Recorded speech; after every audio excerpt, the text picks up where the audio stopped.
Армысыздар, медицина сүйер қауым, сіздермен бірге мен Темірлан, және де бұл біздің арнамыздағы бірінші видео. Бүгінгі видеомызда біз хирургияға кіріспе ретінде хирургияда құралдарға тоқтала кететін боламыз. Ендеше қызық болса, бұл видеомызда біз хирургиялық құралдарға жалпы қысқаша шолу жасап кететін боламыз, және де олардың түрлеріне және қолданылатын мақсаттарына тоқтала кететін боламыз. Ал ендеше сіздерді қызықтырсам, кеттік.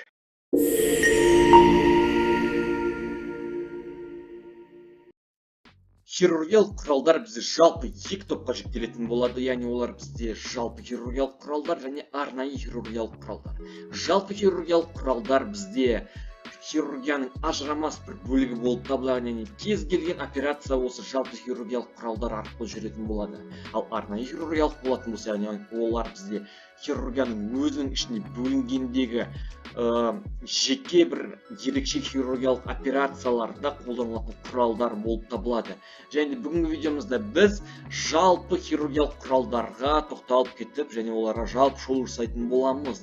Ал ендеше біз олардың классификациясына тоқталайық. Құралдардың жіктелуі, яғни құралдар бізде қолданылатын мақсатына байланысты келесі топтарға жіктелетін болады, яғни ол кесу, ұстау, тігу және айыру топтары болып табылады. Кесу тобына жататын құралдарға бізде скальпель, қайшы жататын болса, ал ұстау тобына жататын құралдарға бізде пинцет, қысқыш немесе зажим жататын болады. Ал тігу құралдарына бізде ине, жіп немесе иглодержатель жататын болады. Айыру құралдарына бізде ретракторлар менен шпательдер жататын болады. Ұстау құралдары, яғни ол бізде орган немесе тамырды ұстап тұру үшін қажет болады. Яғни осы құралдардың әр құралдарға біз қазір жеке-жеке тоқталып кететін боламыз, яғни әр топқа. Тіндерді ажыратуға арналған құралдар, оларға бізде ең бірінші скальпельді жатқызамыз. Скальпельдер, яғни теріні немесе белгілі бір органды кесу үшін қолданылатын құралдар болып табылады. Яғни скальпельдерге біз жалпы екі топқа жіктейтін боламыз. Скальпельдерді ол бізде өткір ұшты скальпельдер және де брюшистый скальпель дейді. Өткір ұшты немесе остроконечный дейміз. Өткір ұшты скальпельдер бізде мынаяқта 6 санмен мынау көрсетілген скальпель болып табылады, яғни ұшуын өткір болып келеді. Және де бұл скальпельдер бізде терең, бірақ қысқа тіліктер тастау үшін қолданылатын болады. Ал брюшистый скальпельдер ол бізде 6 санмен мынау және де 7 санмен көрсетілген скальпельдер ұзын, бірақ терең емес тіліктер жасау үшін қолданылатын болады. Егер бізде өткір ұшты скальпельдер терасты май жасұнығына дейін немесе органдарға дейін тілік тастайтын болса, брюшистый скальпельдер бізде бетке, яғни дерманың деңгейінде ғана тіліктер тастайтын болады. Келесі тіндерді ажыратуға арналған құралдарға бізде ампутациялық пышақтар жататын болады. Ампутациялық пышақтар бізде орташа, кішкентай резекцияға арналған ампутациялық пышақтар болып жіктелетін болады. Олар бізде аяқтың, қолдың ампутациясы мен мәйіттерді ашу үшін қолданылатын болады. Және де оның суреттерін біз сіздер бір номермен көрулеріңізге болады, яғни малый и большой ампутационные ножи деп аталады. Енді келесі бізде тіндерді ажыратуға арналған құралдарға қайшылар жататын болады. Қайшылар хирургияда кеңінен таралған тағы бір құралдардың бір түрі болып табылады. Қайшылар өзінің функциясына байланысты, қолданылу мақсатына байланысты остроконечные, тупоконечные, с одним острым концом, изогнутые, ножницы изогнутые по плоскости или же ножницы Купера, және сосудистые ножницы болып жіктелетін болады. Оларға жеке тоқталып кетейік. Яғни жеке тоқталып кетейік дегенде суреттерін қарап өтейік. Яғни ол бір санмен бізде ножницы изогнутые по оси, яғни Рихтер қайшылар көрсетілген. Екі санмен бізде остроконечные прямые ножницы көрсетілген. Үш санмен бізде тупоконечные, яғни ұштар өткір емес қайшылар көрсетілген. Төрт санмен бізде ножницы Купера көрсетілген. Яғни жазықтығында иделген қайшылар болып табылады. Яғни бұл құралдар бізде тіндерді ажырату үшін қолданылатын болады. Мысалға мына жерде бізде мозговой нож мидың жүлбелерін өзара ажырататын болады. Яғни осылайша бізде бұл операцияға доступ ашатын болады. Яғни доступ бұл операцияның жүргізілетін орны болып табылады. Енді біз тіндерді ұстауға арналған құралдарға тоқталып кетейік. Бірінші кезекте бізде қанды тоқтатуға арналған қысқыштар немесе зажимдер болып табылады. Яғни бұл қысқыштар бізде қан тамырларды қысу арқылы одан қан кетуін тоқтатуға арналған құралдар болып табылады. Және практикада кеңінен бізде Биллерод қысқышы, Кохер қысқышы, зажим типа масткит қолданылатын болады. Және олардың суреттеріне тоқталып кететін болсақ, және де олардың өзара біз қалай ажыратамыз, және олар өзара ұқсас болып келіп тұр, көріп тұрғандарыңыздай суреттен. Оларды қалай ажыратамыз деген сұрақ туындауы мүмкін. Және оған жауап беретін болсақ, Биллерод қысқышы бізде ішкі беткейінде тісшелері болмайды, сәйкесінше тіндерге травма жасамайтын болады. Бірақ та Биллерод қысқышы бізде тіндерді мықты ұстай алмайтын болады, тісшелері болмағандықтан. Б санымен бізде Кохер қысқыштары көрсетілген. Кохер қысқыштары бізде ішкі бетінде тісшелері бар, және де тіндерді өте мықты ұстайтын зажим болып табылады. Бірақ та Кохер қысқышының бір кемшілігі, ол тіндерді езіп жіберетін болады. Соның кесірінен өте қатты жарақат тастайтын болады. Және де В және Г санымен зажим Холстады және зажим П-ана көрсетілген. Және де бұл зажимдер өздерінің қолданылатын мақсаттарына байланысты ерекше бір операцияларда қолданылатын болады, және оларға біз алдағы уақытта тоқталып кететін боламыз. Және де мына жерде айтылып кеткен зажим москита, типа москит, мынаған ұқсайды, Биллеродқа ұқсайды, және осы зажим Биллеродтың кішірейтілген түрі болып табылады. Типа москит, маса, типа кішірейтілген деп жаттап алсаңыздар болады. Тіндерді ұстауға арналған құралдарды жалғастыратын болсақ, келесі құралға бізде пинцет жататын болады. Пинцеттің негізгі үш түрі болады: пинцет лапчаты, хирургиялық пинцет және де анатомиялық пинцет, және олардың әрқайсының өзінің ерекшелігі болатын болады. Пинцеттер жалпы бізде хирургияның ажырамас бөлігі болып табылады, яғни ол операция кезінде де, операциядан кейін де қолданылатын құралдардың бірі болып табылады. Яғни сіздерге көрсетілген пинцеттердің түрлеріне жеке-жеке тоқталайық, яғни суретін ашып көрсетіп қояйын. Яғни бізде бірінші суретпен көрсетілген ол хирургиялық пинцет болып табылады. Олардың браншаларының соңында тісшелері болатын болады, яғни осы тісшелері бірін-біріне киілетін болады. Және осылайша бұл тісшелер бірін-біріне киіліп тіндерді ұстаған кезде оларды қатты зақымдайтын болады. Жалпы бізде хирургиялық пинцет терімен жұмыс жасаған кезде қолданылатын болады. Келесі екінші суретте бізде анатомиялық пинцет көрсетілген. Анатомиялық пинцет браншаларының соңында сызықтар түрінде ойықтар немесе насечки болады. Анатомиялық пинцет тіндерді жарақаттамайды, бірақ та тісшелері болмағандықтан тіндерді жақсы ұстай алмайды.